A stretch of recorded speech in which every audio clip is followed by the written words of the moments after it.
Hey, this is Peter Hale with YTS. This is a GZ96 and we're going to be showing you how to replace the mat. Okay, so the first step, if you have a track setter, we're going to be taking the track setter off.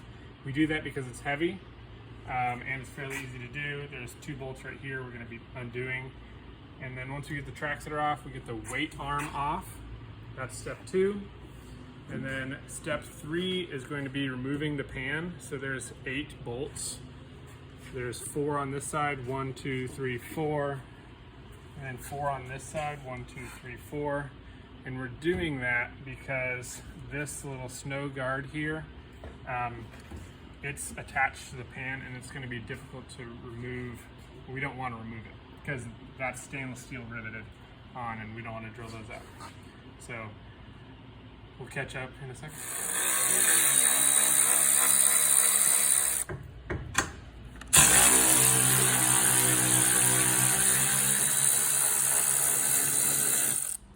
Okay, we have the weight bar and the track setter off, and now our next mission is taking these bolts off. 1, 2, 3, 4. 1, 2, 3, 4. Getting there?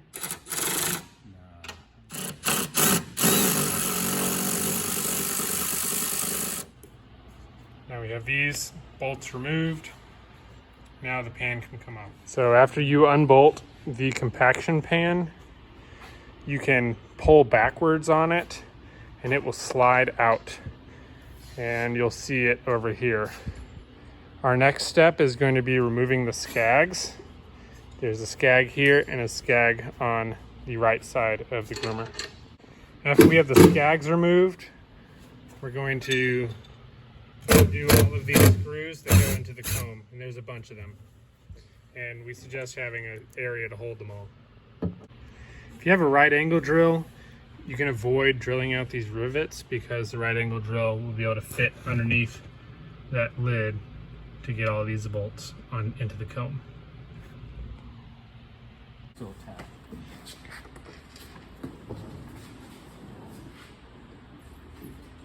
Okay, now we're rotating it over so we can more easily drill out the front rivets. And there again. These rivets are what we need to get access to.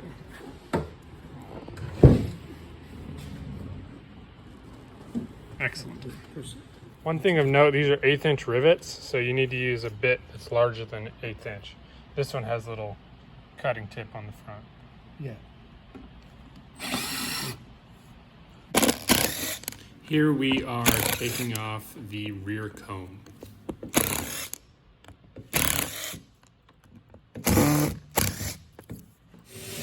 On the edge of the rear comb, the block that's a weight, it has a Phillips head on the underside.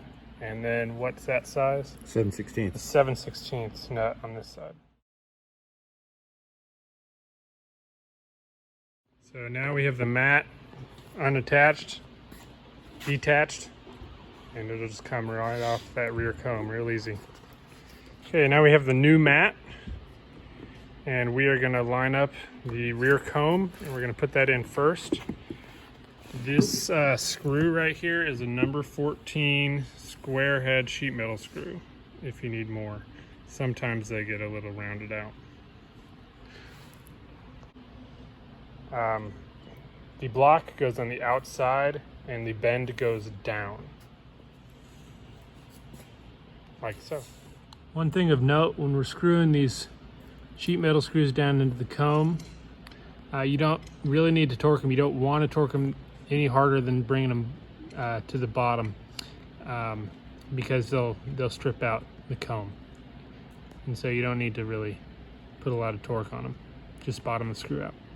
So we have an assembly tray, but one thing to mention is that this comb is not front back symmetric. So there's 2 holes. You need to make sure the 2 hole piece is in the back when you slide it underneath. I'll explain how to do it without the assembly tray, but because we have it, we're going to use it. Okay, when we're attaching the pan back on, we suggest getting a few screws in early on in the right places That'll help locate everything else. Okay, so now we have all the comb pieces on, and we flipped it over because now it's time to install the rivets in these holes. Action.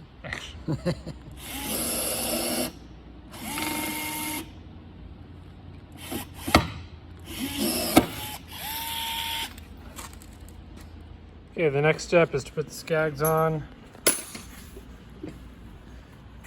This cut, the longer one, goes towards the back.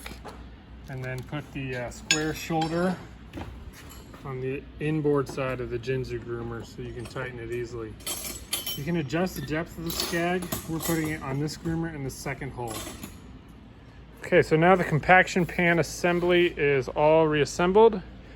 Our goal, we have it on two different tables here. Our goal is to slide it back underneath the knife section assembly, and so that these 4 holes line up with the 4 holes on the compaction assembly. Okay, our last step is mounting the weight arm with the track setter assembly, if your groomer has one, and then you're done. The track setter actuator goes in this orientation. Bye-bye.